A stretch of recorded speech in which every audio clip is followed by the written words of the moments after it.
Bienvenue à ma session récupérer des enregistrements. J'ai changé un peu le titre, avant c'était en un instant, je l'ai changé en un clin d'œil comme c'est plus rapide. Et je vais changer cette animation. Voilà. On est parti. À propos de moi-même, je m'appelle Joris Aerts, vous pouvez dire Joris, c'est plus facile. Je suis belge. Je fais développement FileMaker depuis 1996, on dit, en Belgique, ou 96. C'était la version FileMaker 3.0. Et j'ai donné des formations. J'ai enseigné non seulement en FileMaker, mais aussi en Access, Visual Basic, MS SQL Server et tout ça. Et à un certain moment, j'ai choisi pour FileMaker. En 2004, j'ai démarré ma propre société. Et puis en 2005, vous le voyez, mon frère m'a joint et on a fondé ClickWorks. Alors c'est il y a 10 ans exactement. Et on fait exclusivement FileMaker maintenant. Alors ça a été un choix délibéré en fait pour nous. Nous sommes FBA Platinum en Belgique et je suis certifié 7 jusqu'à 13 et j'espère d'être certifié la semaine prochaine en 14. Voilà.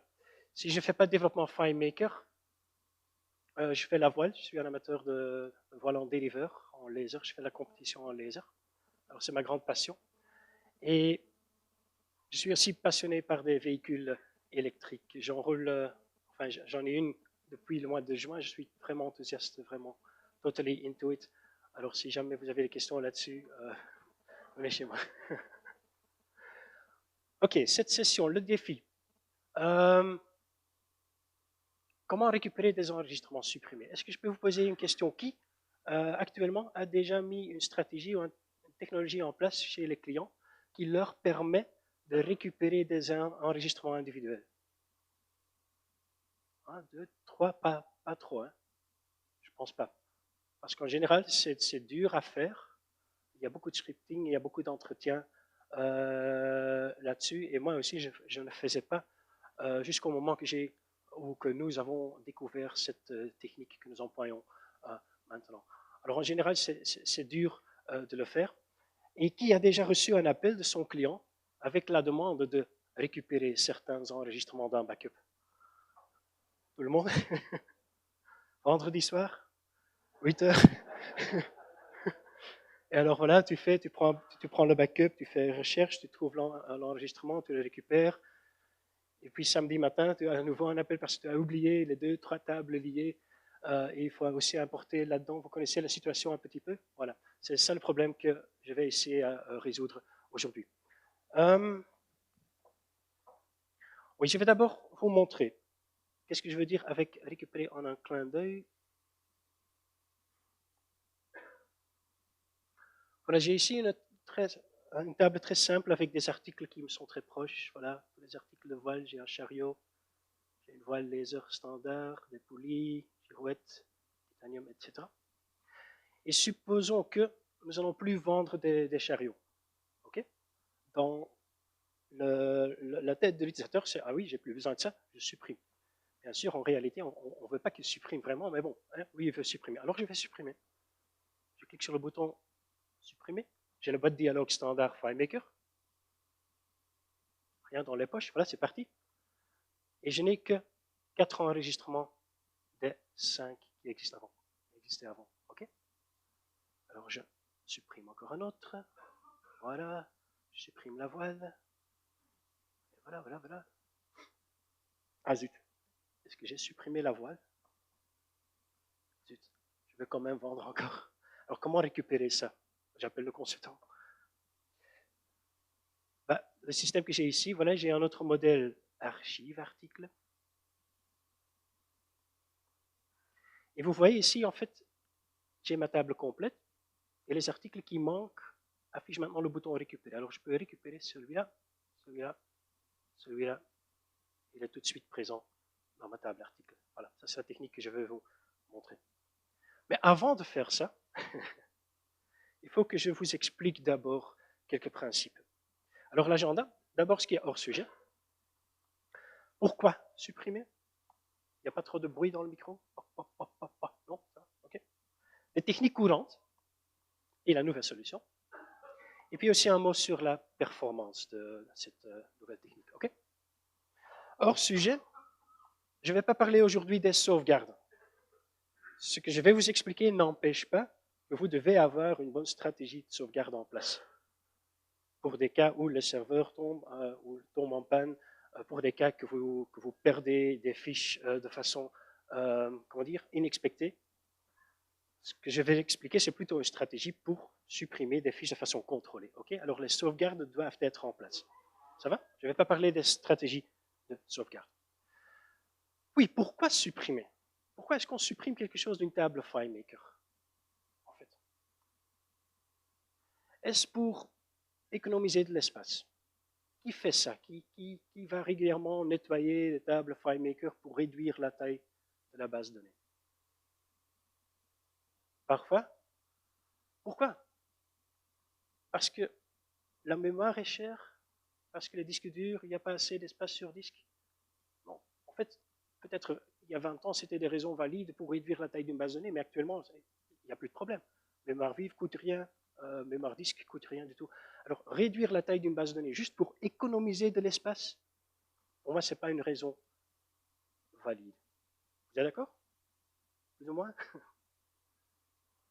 Pour accélérer les requêtes, est-ce que ça aide? Réduire le nombre d'enregistrements dans une table pour que les requêtes soient plus vite? Est-ce que ça aide vraiment? Non? Oui? Oui, des fois, oui. Parfois. En fait, en général, FileMaker fait déjà un très bon boulot en ce qui concerne les requêtes. FileMaker est super vite, super rapide. J'ai vu des bases de données de plusieurs gigaoctets avec des millions de fiches et on fait des requêtes et c'est zip, comme ça. À condition que vous utilisez les index de FileMaker. Avec une rubrique indexée en FileMaker, vous faites une recherche là-dessus. C'est incroyablement vite. OK? Alors pour les recherches, en général, ce n'est pas de problème. Qu'est-ce que je veux dire avec mauvaise conception? Peut-être vous faites des recherches sur des rubriques non indexées, des rubriques reliées, ou des rubriques, des calculs non mémorisés. Et là, ça peut être lent. Surtout si c'est un calcul qui opère sur plusieurs fiches à la fois. Là, le nombre de fiches peut bien sûr avoir une influence sur la rapidité de vos requêtes. OK? Est-ce qu'il y a une solution pour ça? Oui, parce que ce problème que vous avez là en FileMaker avec la performance, ce n'est pas lié à FileMaker. Vous allez rencontrer ce problème dans chaque environnement base de données, MySQL, SQL Server, etc. On peut faire des bêtises partout. OK? Alors, il faut trouver des stratégies. Si vous voulez absolument faire une recherche sur une rubrique que vous avez maintenant définie comme calcul non mémorisé, trouvez un autre moyen. Précalculez. Faites le calcul pendant la nuit. Est-ce que ça doit être vraiment real time? On est vraiment gâté avec FileMaker. On expecte d'avoir toujours des données en temps réel. Parce que FileMaker a ce mécanisme unique de push mécanisme, de vous envoyer les données. Quelqu'un change quelque chose sur son ordinateur et hop, sur votre écran aussi, ça change tout de suite. On est gâté avec FileMaker. Vous comprenez? Et je vais piquer l'idée de Andris, parce qu'il va donner vendredi matin aussi une session sur la performance. Mais par exemple, Facebook. Si vous activez votre page Facebook, je vais dire. Facebook par exemple, Facebook, vous ouvrez votre page. Est-ce que vous croyez vraiment que Facebook, à ce moment-là, va dire « Ah oui, tiens, Yoris, bienvenue. Ah, quels sont tes contacts? Ah oui, je vais les récupérer pour toi et je vais les afficher. » Non, ils ont déjà préparé ça. Ils vous envoient simplement, bouffe la page, ils ont déjà en cache. Vous comprenez? Alors, il faut trouver plutôt des stratégies pour accélérer des requêtes plutôt que supprimer les enregistrements d'une table. C'est un peu clair ce que j'essaie de... OK. Voilà. Pourquoi supprimer? Accélérer les tris. Les tris sont lents. Les tris sont lents partout, dans chaque base de données. Peut-être un peu plus en FileMaker, parce que FileMaker vous envoie d'abord toutes les fiches au client, et puis dit au client, voilà, et maintenant tu peux trier. Alors il y a beaucoup de download time, c'est pas très, très optimisé. Mais qui veut trier une table de plusieurs millions de fiches? Pourquoi vous faites ça? Est-ce que c'est pour obtenir le minimum ou le maximum valeur de la table? Est-ce qu'il n'y a pas d'autre moyen pour faire ça? Alors, si on va trier, essayons de limiter d'abord l'ensemble des fiches trouvées le plus possible et de trier l'ensemble le plus petit possible. Ça, c'est la stratégie pour les tri. OK?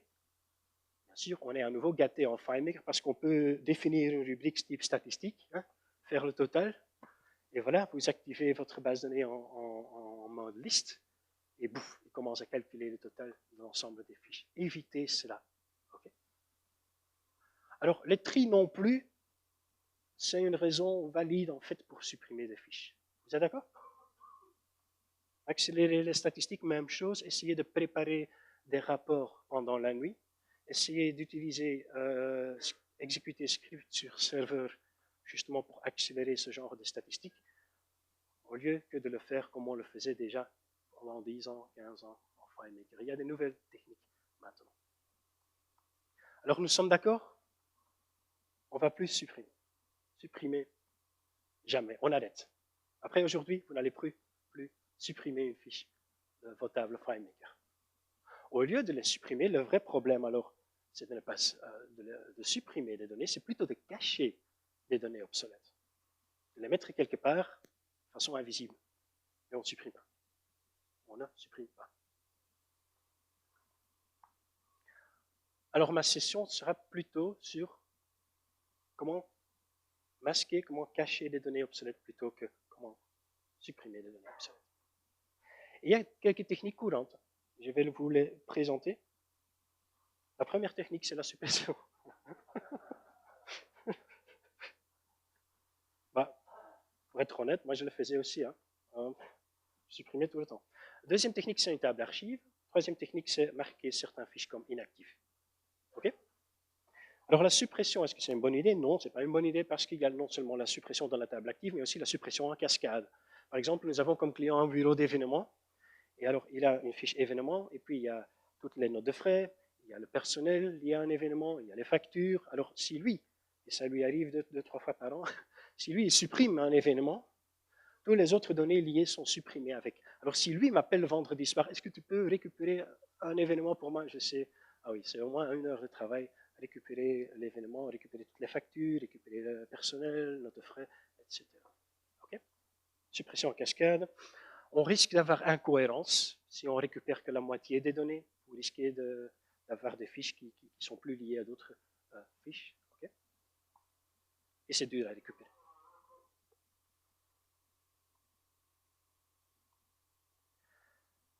Une autre technique courante, c'est une table archive. Ça veut dire qu'on ne va pas supprimer les données, on va plutôt les déménager.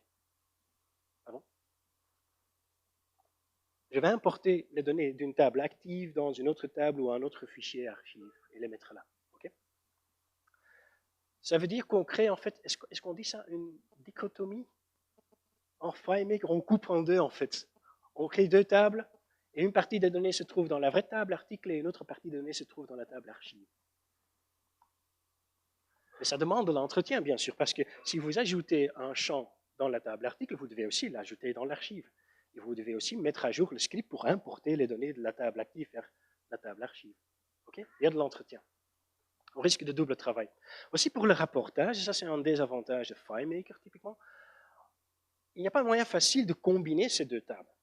Si jamais vous avez supprimé 2 articles, mais à la fin de l'année, vous voulez quand même faire un rapport sur le chiffre de vente de tous les articles que vous avez vendus pendant l'année, aussi les articles qui sont dans la table archive, il n'y a pas de moyen facile pour combiner les données des deux tables. Il n'y a pas ce qu'on appelle un union statement, un SQL union statement en FileMaker. Union, on ne peut pas facilement faire l'union. Bien sûr, on a exécuté SQL, et là, on peut faire union. Très intéressant. Mais il faut alors une table virtuelle. Je crois que Tanguy va expliquer les tables virtuelles et comment alors combiner les données de plusieurs tables. Mais bon, ça demande déjà de la technologie supplémentaire. OK?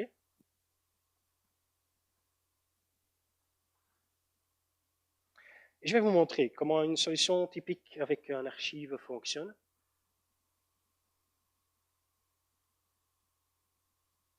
Alors j'ai ici une table article,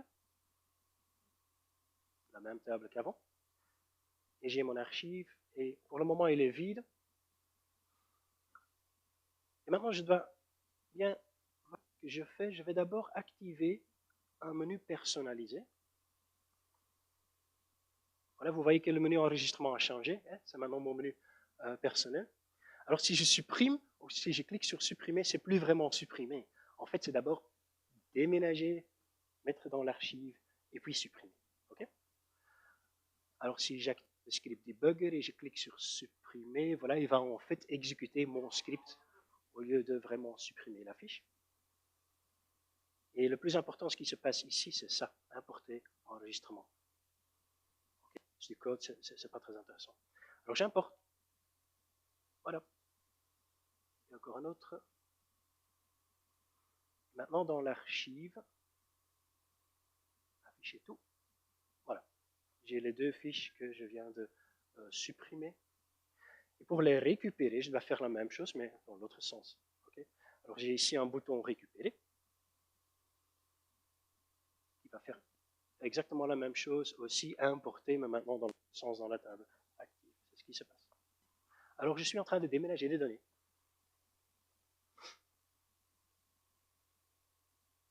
Et voilà. Alors ça, j'ai déjà expliqué. Qu'est-ce que j'ai fait maintenant? Alors j'ai deux tables identiques. Il faut au moins deux scripts. Un script supprimer, un script récupérer. Voilà. Pas trop compliqué, mais bon. Et le plus important, c'est l'import dans le script. J'importe d'une table vers une autre. Et il faut de l'entretien là-dessus. Chaque fois que vous ajoutez une rubrique, il faut ajouter de côté, il faut mettre à jour les deux scripts, suppression et import. Et on n'oublie jamais de faire cet entretien, non seulement si on découvre vendredi soir qu'on a pendant une année pas archivé deux ou trois rubriques de la table et qu'on ne peut pas récupérer non plus alors. Ce genre de situation. Une autre technique, c'est marquer, au lieu de déménager les données, marquer plutôt les fiches comme inactives. C'est juste, c'est inactive ou c'est... Oui, ok. Ah, merci. Là, il y a d'autres difficultés parce que maintenant, ça veut dire que pour masquer ces données-là, je dois manipuler chaque recherche. Je ne peux jamais afficher toutes les fiches parce qu'il y a des fiches que je dois cacher. Alors, il y a un impact considérable sur l'interface de FileMaker. Ça veut dire que la barre d'outils ne reflète plus vraiment la réalité. L'utilisateur va voir quelque chose comme ça. 3000 fiches trouvées de 20 000 fiches en total. Ah oui, parce que j'ai déjà archivé 17 000 fiches, par exemple. Okay. Et dans mon expérience, c'est confusant pour les utilisateurs. Ils n'aiment pas. S'il y a quelque chose qui se passe qu'ils ne comprennent pas et tu essaies d'expliquer, oui, mais ce sont seulement les fiches actives, ne t'inquiète pas, mais quand même, ils s'inquiètent. Ils ne comprennent pas ce qui se passe. Et qu'est-ce qu'on peut faire alors? On peut masquer la barre d'outils, on peut créer sa propre barre d'outils, remplacer, et comme ça, vous êtes en train de refaire le travail que FileMaker avait déjà fait. Alors moi, je ne trouve pas ça très intéressant. Nous avons la philosophie un peu chez ClickWorks de rester le plus proche possible de l'idiome de FileMaker. Et j'ai une session là-dessus, la philosophie Unix, vendredi aussi, pour expliquer un petit peu. Alors la barre d'outils, c'est moins intéressant de l'utiliser. Aussi les portails. Toutes les relations doivent être modifiées de façon que les portails n'affichent que les données actives. Okay. Alors les liens, tout ça, tout devient un peu plus compliqué. Vous devez toujours tenir compte qu'il y a des fiches inactives. J'ai aussi un exemple. Voilà. Ici, vous voyez déjà ce qui se passe. Il y a 4 articles actifs, j'en ai 5 en total. J'ai une barre de menu personnalisée. Pourquoi? Pour éviter qu'un utilisateur peut cliquer là-dessus et afficher quand même les autres fiches. Et la barre de menu personnalisée va aussi faire que si je clique sur affiche tout, il n'affiche pas vraiment tout. Il affiche seulement les fiches actives.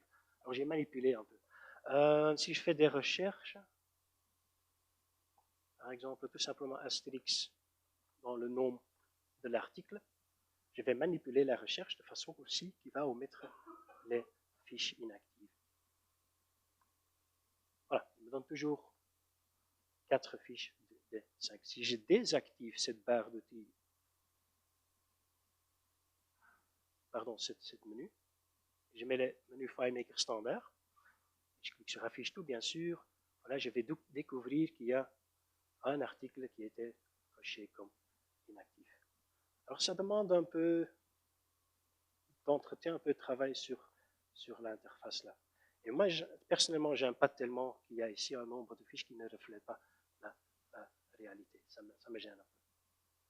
Mais bon, l'utilisateur, qu'est-ce qu'il fait quand il supprime? On peut manipuler le bouton suppression de façon qu'il va simplement activer la case là. Oups.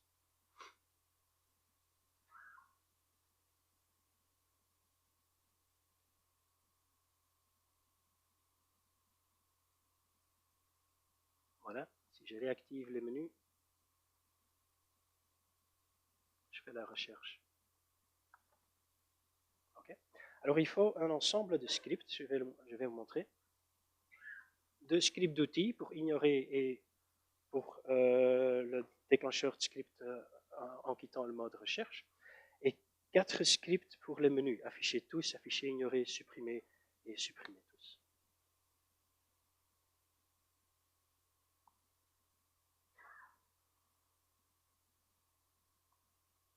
Voilà. Alors ça, c'est ce qu'il faut. Les scripts, un menu personnalisé. On ne peut plus utiliser la barre d'outils. Et je vais vous présenter quelque chose qui est un peu plus simple. Enfin, nous le croyons, en tout cas. Nouvelle solution. Qu'est-ce qu'on va faire? On adopte l'idée d'une table active qu'on met devant ou en face de la vraie table, par exemple article. Je vais créer une autre table article active, mais qui ne contiendra que des clés primaires. On va faire un lien 1-1. C'est tout. Voilà. 2 tables, mais je garde seulement la clé primaire dans la table active. Tout le reste reste en place. On ne supprime jamais, on déménage jamais, on supprime seulement dans la table à gauche. C'est ça l'idée. Et comme ça, je peux parfaitement avoir une barre d'outils à gauche qui reflète le nombre d'articles actifs, et à droite dans l'archive, j'ai le nombre total. Je vais vous montrer ça.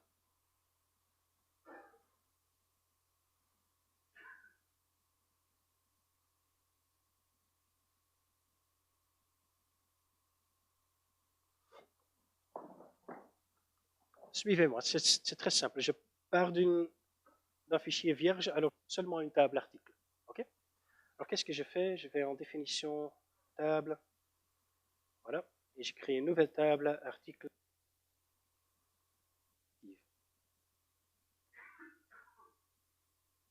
Et je fais tout simplement une seule rubrique, la clé primaire. Nous avons l'habitude de mettre de underscore, comme ça il devient toujours en haut, et on l'appelle ID, voilà, numérique.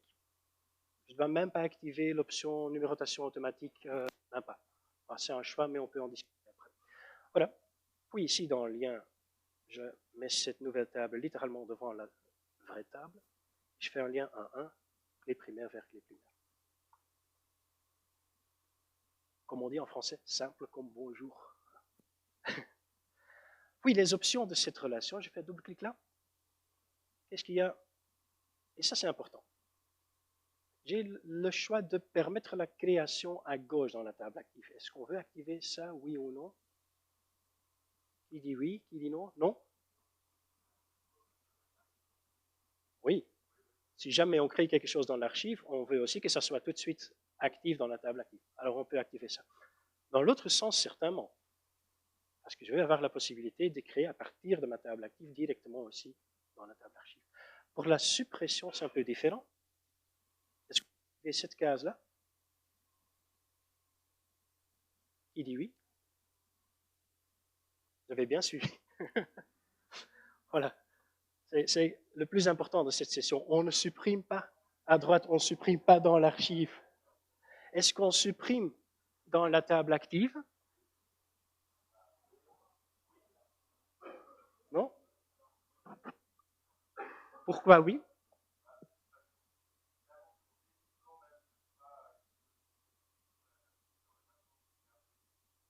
Exactement. Merci, monsieur. C'est exactement le cas. Pour éviter de l'incohérence dans nos données, normalement, on ne supprime jamais, mais si quand même on décide d'enlever quelque chose de notre table archive, ça ne doit plus rester dans la table active non plus. Alors je supprime à gauche, mais pas à droite. OK? Et voilà, c'est tout. qu'est-ce que j'ai maintenant? J'ai maintenant article et j'ai maintenant un nouveau modèle article actif avec seulement la clé. Je vais d'abord remplir ma table, alors je vais vite importer. Oups, pardon.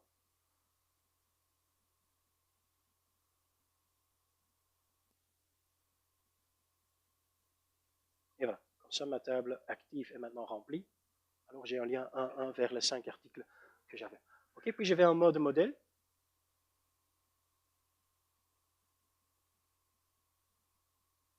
Et je supprime ça. Et je vais renommer ma table article. Je vais le renommer en article archive. Ce qui était la table article va devenir mon archive. C'est un peu bizarre. Okay. Et puis je vais dupliquer exactement le même modèle. Celui-là, je l'appelle là. Mais je ne vais pas le baser sur la vraie table article, mais sur ma table active. Okay. Et si je fais ça, j'ai un FileMaker, j'aime vraiment FileMaker, c'est très chouette. Je clique sur OK, regardez ce qui se passe sur le modèle article. Ah oui, j'ai les échantillons, voilà.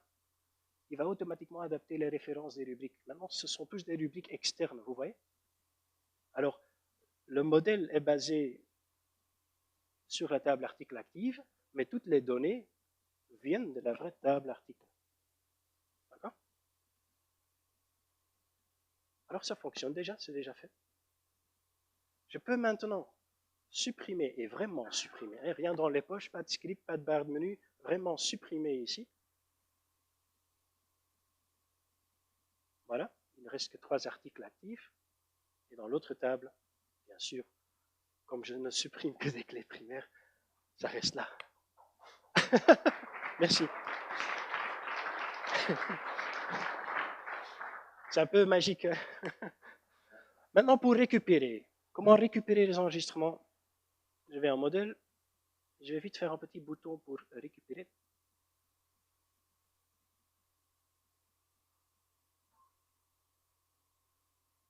J'adore FileMaker 14 avec les nouveaux icônes. Récupérer.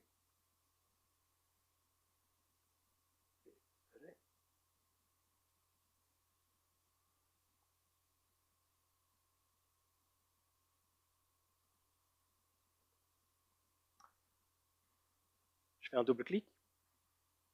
En fait, une action suffit, mais je préfère quand même de faire un script. Vite faire un nouveau script. Récupérer. Récup. Qu'est-ce que je dois faire à partir de la table article archive pour créer la clé primaire de l'autre côté? C'est très simple. Voilà, je dois juste définir une rubrique là et l'option de la relation va me créer une nouvelle fiche, un nouveau enregistrement dans notre table. Alors voilà, DR, définir rubrique. Dans article active, je crée ou j'ajoute la clé primaire venant de la vraie table article. C'est juste ça.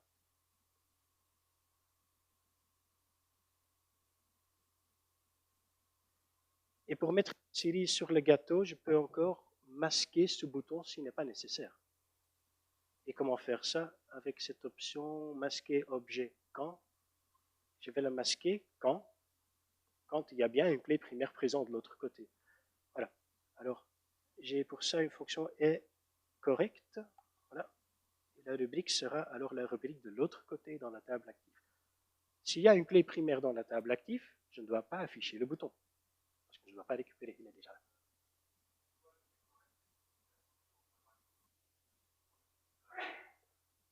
là. Bonne question. Oui, pourquoi pas? Je ne suis pas sûr pour le moment. Je n'ai pas de réponse immédiate.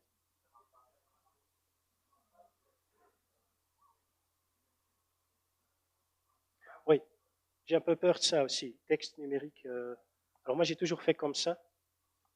Alors pour la présentation, je préfère de le faire comme ça. Alors un mode modèle, un mode utilisation, pardon. Vous voyez clairement que j'avais supprimé 2 articles. un clic sur le bouton et ils sont à nouveau présents dans notre table. C'est si simple que ça. Très peu d'entretien. Et je peux même faire ce script de façon générique. Si j'utilise, au lieu de dire définir rubrique par nom, je peux utiliser des conventions de dénomination et utiliser un seul script pour toutes mes tables. En fait.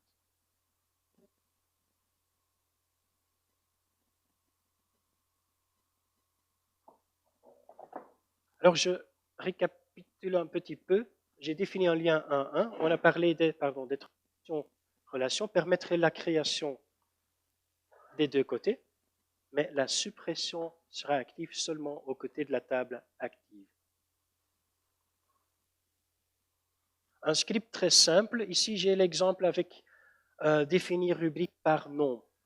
Et alors, j'utilise la fonction obtenir nom table modèle, à condition que j'ai une convention en place pour la dénomination de mes tables. Je peux utiliser ça partout. Et alors, je vais partout définir la rubrique active ID et remplir avec la valeur ID de la table.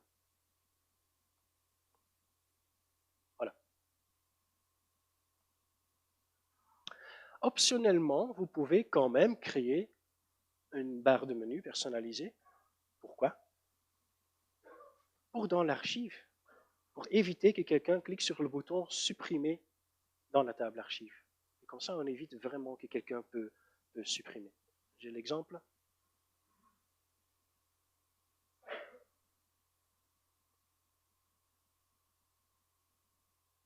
Alors ici, dans l'archive, voilà, le bouton n'est plus actif simplement parce que dans la barre de menu personnalisé, j'ai désactivé ces instructions. Et comme ça, on peut profiter de la barre standard de FileMaker. Il ne faut pas créer sa propre barre. On utilise simplement les outils que FileMaker nous offre. On enlève certaines actions et les boutons deviennent inactifs automatiquement. Voilà. Ça pour la barre de menu. Et j'ai enlevé alors tout ce qui est suppression. Prenons maintenant une situation un peu plus compliquée. Par exemple, les commandes. Je vais vendre mes articles. Alors, je crée une table commande. Je fais exactement la même chose. J'ai la vraie table commande au milieu. J'ai une table commande active à gauche, contenant seulement des clés primaires. Comme ça, je peux aussi supprimer des commandes et éventuellement les récupérer si je veux. Mais le lien entre la vraie table commande et article sera toujours un lien entre les deux vraies tables. Comme ça, même si je supprime un article, les anciennes commandes font référence vers les données qui restent en place. Et comme ça, il n'y a plus besoin de copier autant de données des articles dans les commandes, parce que vous ne supprimez jamais les articles.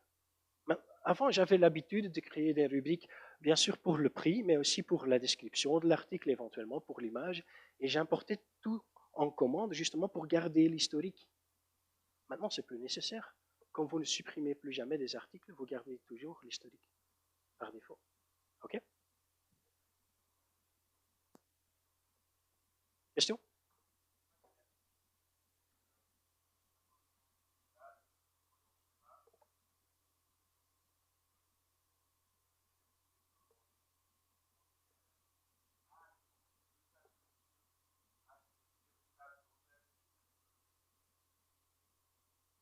OK.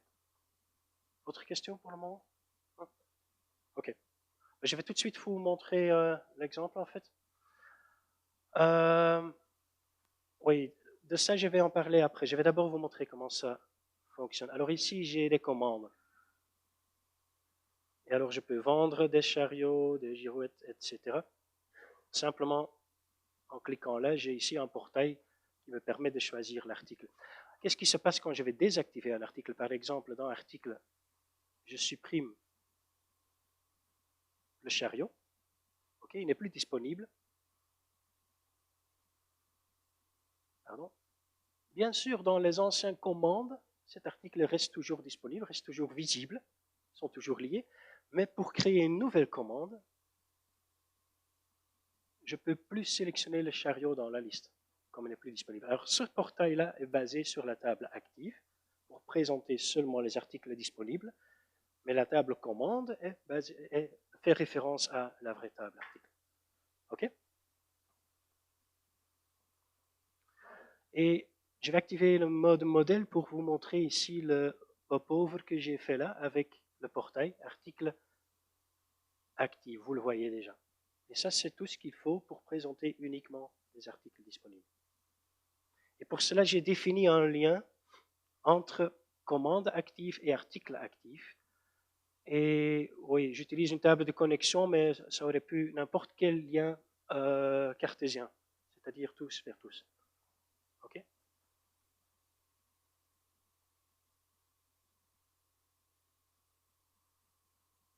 Et peut-être une petite astuce, parce qu'il y a un désavantage quand même dans les portails.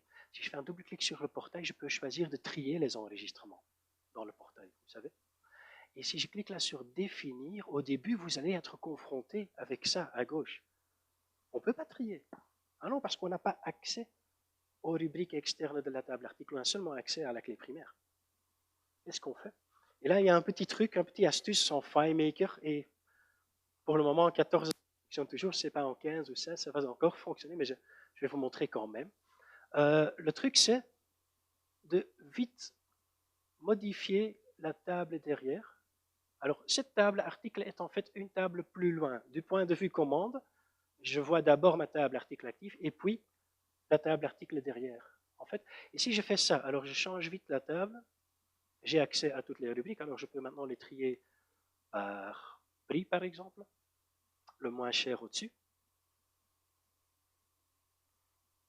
Et après, je réactive ça. Et ça reste, et ça fonctionne. Merci.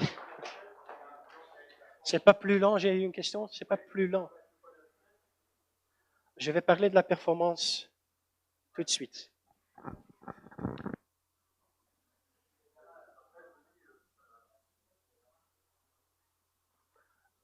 Alors, je ne dis pas que c'est recommandé comme technique. Il y a peut-être d'autres moyens de faire ça. On pourrait faire un calcul dans la table active, etc. Mais bon, pour le moment, ça fonctionne et on en profite. Vendredi, je vais dire exactement le contraire dans la session Unix philosophie. Mais bon, voilà. Oui, pour la performance. Est-ce qu'il y a un impact sur la performance? Je vais vous montrer. Oui, il y a un impact. Et je profite un peu du fait que le Wi-Fi de l'hôtel n'est pas vraiment très, très rapide. L'effet va être un peu plus dramatique que je souhaitais, mais quand même. Voilà, il est en train d'ouvrir maintenant un fichier sur notre serveur à Anvers. Ah, c'est peut-être ça. Et au-dessus, vous voyez la vraie table, alors la table archive, hein, la vraie table contenant toutes les données. En bas, vous voyez la table active, alors un lien 1-1 vers la vraie table. Et qu'est-ce qui se passe si je vais faire par exemple des recherches? Alors je vais chercher Californie, recherche. Alors il fait une recherche par exemple et vous voyez c'est relativement rapide, 147 millisecondes pour récupérer ces entrées et les trouver. Si je fais la même chose par exemple pour Floride, en bas, Florida,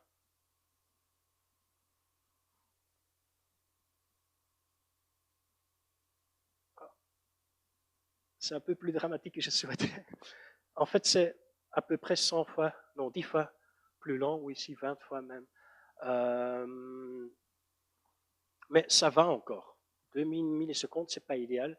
Mais on a un wide area network horrible. Ici, je vais vous montrer network. Si je fais un ping, on a des latences ici, vous voyez, de 600 millisecondes. C'est pas idéal. Chez moi, à la maison, avec ADSL, c'est 40 ou 60. Ici, c'est 600. Alors, c'est déjà 10 fois moins vite que normal euh, pour un réseau WAN, en fait. Alors, l'effet est un peu dramatisé ici. Mais bon, alors, disons que pour les recherches, ça va encore. C'est un peu plus lent, mais pas tellement. Les tris. Alors, je vais trier ici par nom, prénom. Et il y a un petit délai. Mais quand même, ça va. Si je fais la même chose là,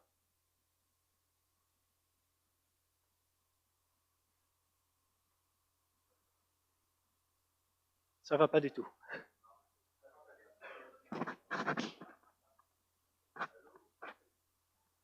Ça ne va pas du tout. Quel est le problème? Je ne vais pas vous expliquer quel est le problème parce qu'Andries va le faire en détail vendredi matin. Il a vraiment investi beaucoup de temps pour étudier ce qui se passe exactement entre le client et le serveur. Et il a une session fantastique qu'il a donnée la semaine passée au FM Summit. C'est une session fantastique, j'ai appris beaucoup. Maintenant, je sais pourquoi c'est si lent. Mais apparemment, FileMaker n'aime pas les relations. Et même ce simple lien 1-1 cause un nombre d'appels au serveur qui est beaucoup plus élevé que dans le premier exemple. Pour faire exactement la même chose, ici j'ai des centaines d'appels, ce sont les appels qui ralentissent. Alors là, on a malchance avec notre technique. Je vais arrêter. Pardon, qui disait quoi?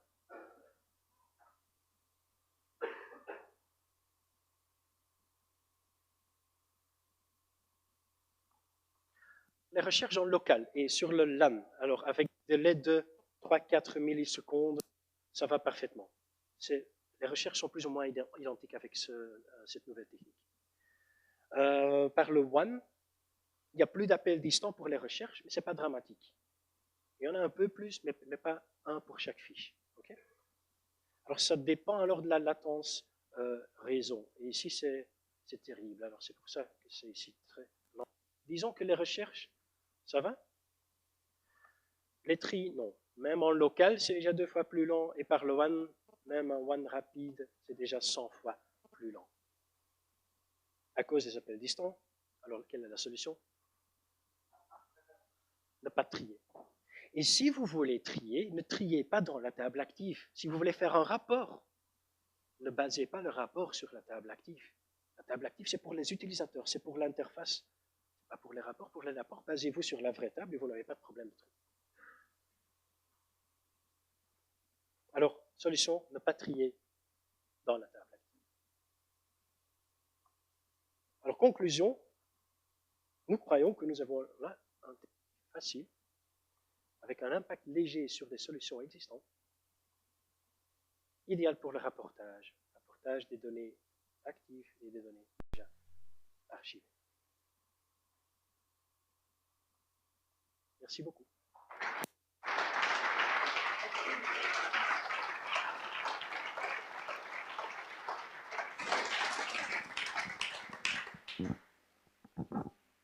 Des questions?